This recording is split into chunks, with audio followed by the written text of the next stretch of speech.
এই মুহূর্তে আরো একটি বড় খবরের দিকে নজর রাখতে হচ্ছে। রাজ্যে সরকারি চাকরির আকাল, কাজের খোঁজে ভিন রাজ্যে চলে যাচ্ছেন যুবকরা, ঠিক তারই মাঝে ঝাঁপ বন্ধ হলো আরো একটি কারখানার। এবার ঝাঁপ পড়লো এক বিস্কিট কারখানার। মে মাস থেকেই বন্ধ ছিল উৎপাদন, কর্মহীন হয়ে পড়লেন বহু শ্রমিক। আর এই নিয়ে কোনো প্রতিক্রিয়া মেলেনি কর্তৃপক্ষের। আরও একবার জানাই, রাজ্যের সরকারি চাকরির আকাল, সরকারি চাকরি যাদের হচ্ছে সেখানে অযোগ্যদের লম্বা তালিকা দেখতে পাওয়া যাচ্ছে। সেই লড়াই দিনের পর দিন কোর্টে চলছে। অন্যদিকে কাজের খোঁজে ভিন রাজ্যে চলে যাচ্ছেন যুবকরা। এই সমস্ত দোলাচলের মধ্যে ঝাঁপ বন্ধ হয়ে গেল এই রাজ্যের আরও একটি কারখানার, এবার এক বিস্কুট কারখানার। কর্মহীন একাধিক শ্রমিক।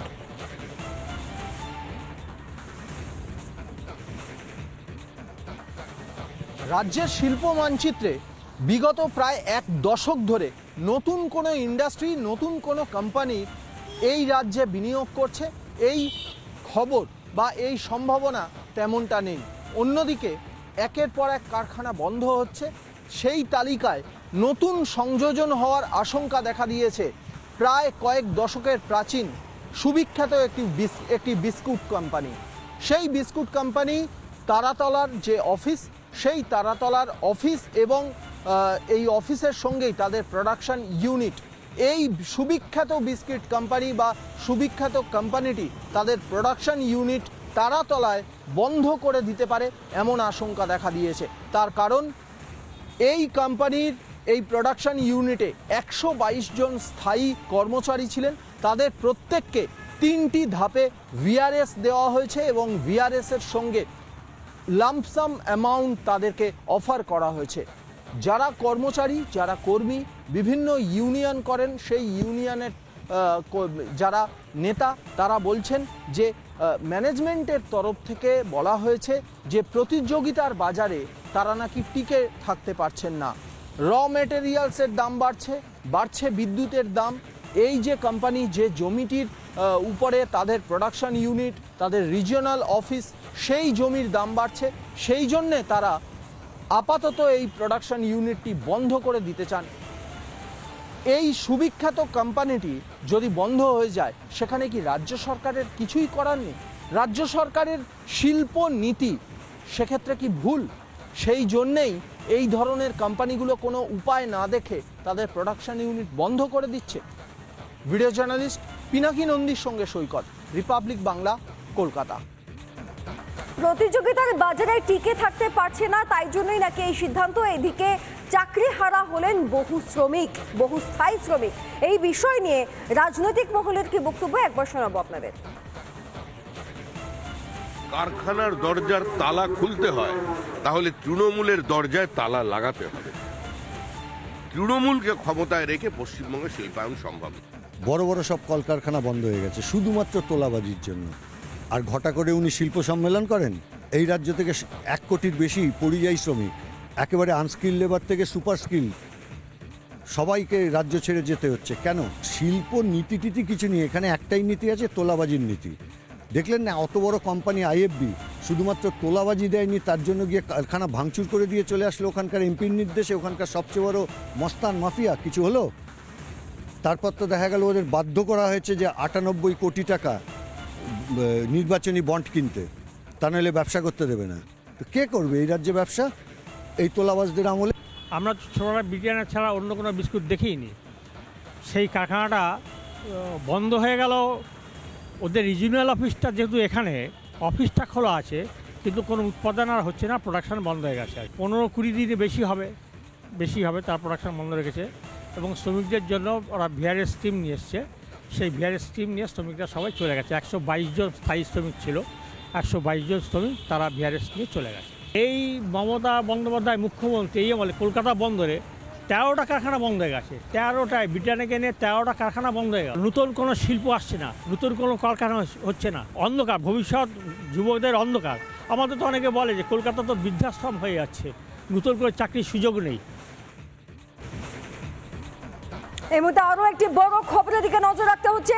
রাজ্যে সরকারি চাকরির আকাল, কাজের খোঁজে ভিন রাজ্যে চলে যাচ্ছেন যুবকরা, ঠিক তারই মাঝে ঝাঁপ বন্ধ হলো আরো একটি কারখানার। এবার ঝাঁপ পড়লো এক বিস্কিট কারখানার। মে মাস থেকেই বন্ধ ছিল উৎপাদন, কর্মহীন হয়ে পড়লেন বহু শ্রমিক। আর এই নিয়ে কোনো প্রতিক্রিয়া মেলেনি কর্তৃপক্ষের। আরও একবার জানাই, রাজ্যের সরকারি চাকরির আকাল, সরকারি চাকরি যাদের হচ্ছে সেখানে অযোগ্যদের লম্বা তালিকা দেখতে পাওয়া যাচ্ছে, সেই লড়াই দিনের পর দিন কোর্টে চলছে। অন্যদিকে কাজের খোঁজে ভিন রাজ্যে চলে যাচ্ছেন যুবকরা। এই সমস্ত দোলাচলের মধ্যে ঝাঁপ বন্ধ হয়ে গেল এই রাজ্যের আরও একটি কারখানার, এবার এক বিস্কুট কারখানার কর্মহীন একাধিক শ্রমিক।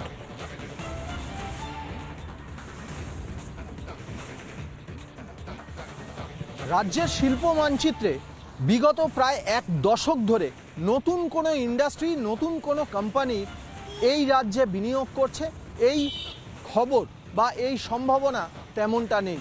অন্যদিকে একের পর এক কারখানা বন্ধ হচ্ছে, সেই তালিকায় নতুন সংযোজন হওয়ার আশঙ্কা দেখা দিয়েছে প্রায় কয়েক দশকের প্রাচীন সুবিখ্যাত একটি বিস্কুট কোম্পানি। সেই বিস্কুট কোম্পানি তারাতলার যে অফিস, সেই তারাতলার অফিস এবং এই অফিসের সঙ্গেই তাদের প্রোডাকশন ইউনিট, এই সুবিখ্যাত বিস্কিট কোম্পানি বা সুবিখ্যাত কোম্পানিটি তাদের প্রোডাকশন ইউনিট তারাতলায় বন্ধ করে দিতে পারে এমন আশঙ্কা দেখা দিয়েছে। তার কারণ এই কোম্পানির এই প্রোডাকশন ইউনিটে 122 জন স্থায়ী কর্মচারী ছিলেন। তাদের প্রত্যেককে 3টি ধাপে ভিআরএস দেওয়া হয়েছে এবং ভিআরএসের সঙ্গে লাম্পসাম অ্যামাউন্ট তাদেরকে অফার করা হয়েছে। যারা কর্মচারী, যারা কর্মী বিভিন্ন ইউনিয়ন করেন, সেই ইউনিয়নের যারা নেতা তারা বলছেন যে ম্যানেজমেন্টের তরফ থেকে বলা হয়েছে যে প্রতিযোগিতার বাজারে তারা নাকি টিকে থাকতে পারছেন না। র মেটেরিয়ালসের দাম বাড়ছে বিদ্যুতের দাম। এই যে কোম্পানি, যে জমিটির উপরে তাদের প্রোডাকশন ইউনিট, তাদের রিজিওনাল অফিস, সেই জমির দাম বাড়ছে। সেই জন্যে তারা আপাতত এই প্রোডাকশন ইউনিটটি বন্ধ করে দিতে চান। এই সুবিখ্যাত কোম্পানিটি যদি বন্ধ হয়ে যায়, সেখানে কি রাজ্য সরকারের কিছুই করার নেই? রাজ্য সরকারের শিল্প নীতি সেক্ষেত্রে কি ভুল? সেই জন্যেই এই ধরনের কোম্পানিগুলো কোনো উপায় না দেখে তাদের প্রোডাকশন ইউনিট বন্ধ করে দিচ্ছে। ভিডিও জার্নালিস্ট পিনাকি নন্দীর সঙ্গে সৈকত, রিপাবলিক বাংলা, কলকাতা। প্রতিযোগিতার বাজারে টিকে থাকতে পারছে না, তাই জন্যই নাকি এই সিদ্ধান্ত। এদিকে চাকরি হারা হলেন বহু শ্রমিক, বহু স্থায়ী শ্রমিক। এই বিষয় নিয়ে রাজনৈতিক মহলের কি বক্তব্য, একবার শোনাবো আপনাদের। কারখানার দরজার তালা খুলতে হয়, তাহলে তৃণমূলের দরজায় তালা লাগাতে হবে।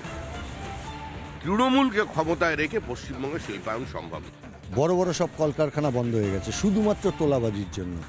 আর ঘটা করে উনি শিল্প সম্মেলন করেন। এই রাজ্য থেকে 1 কোটির বেশি পরিযায়ী শ্রমিক, একেবারে আনস্কিল লেবার থেকে সুপার স্কিল, সবাইকে রাজ্য ছেড়ে যেতে হচ্ছে। কেন? শিল্প নীতি টিতি কিছু নেই, এখানে একটাই নীতি আছে, তোলাবাজির নীতি। দেখলেন না, অত বড় কোম্পানি আইএফবি শুধুমাত্র তোলাবাজি দেয়নি, তার জন্য গিয়ে কারখানা ভাঙচুর করে দিয়ে চলে আসলো ওখানকার এমপির নির্দেশে। ওখানকার সবচেয়ে বড় মস্তান মাফিয়া কিছু হলো? তারপর তো দেখা গেল ওদের বাধ্য করা হয়েছে যে 98 কোটি টাকা নির্বাচনী বন্ড কিনতে, তা নাহলে ব্যবসা করতে দেবে না। তো কে করবে এই রাজ্যে ব্যবসা এই তোলাবাজদের আমলে? আমরা ছোটরা ব্রিটানিয়া ছাড়া অন্য কোনো বিস্কুট দেখিনি। সেই কারখানাটা বন্ধ হয়ে গেল। ওদের রিজিওনাল অফিসটা যেহেতু এখানে অফিসটা খোলা আছে, কিন্তু কোনো উৎপাদন আর হচ্ছে না, প্রোডাকশান বন্ধ হয়ে গেছে। 15-20 দিনে বেশি হবে তার প্রোডাকশান বন্ধ রেখেছে। এবং শ্রমিকদের জন্য ওরা ভিআরএস স্কিম নিয়ে এসছে। সেই ভিআরএস স্কিম নিয়ে শ্রমিকরা সবাই চলে গেছে। 122 জন স্থায়ী শ্রমিক ছিল, 122 জন শ্রমিক তারা ভিআরএস নিয়ে চলে গেছে। এই মমতা বন্দ্যোপাধ্যায় মুখ্যমন্ত্রী এই বলে কলকাতা বন্দরে 13টা কারখানা বন্ধ হয়ে গেছে। 13টায় ব্রিটানিয়াকে নিয়ে 13টা কারখানা বন্ধ হয়ে গেল। নতুন কোনো শিল্প আসছে না, নতুন কোনো কারখানা হচ্ছে না। অন্ধকার, ভবিষ্যৎ যুবকদের অন্ধকার। আমাদের তো অনেকে বলে যে কলকাতা তো বৃদ্ধাশ্রম হয়ে যাচ্ছে, নতুন করে চাকরির সুযোগ নেই।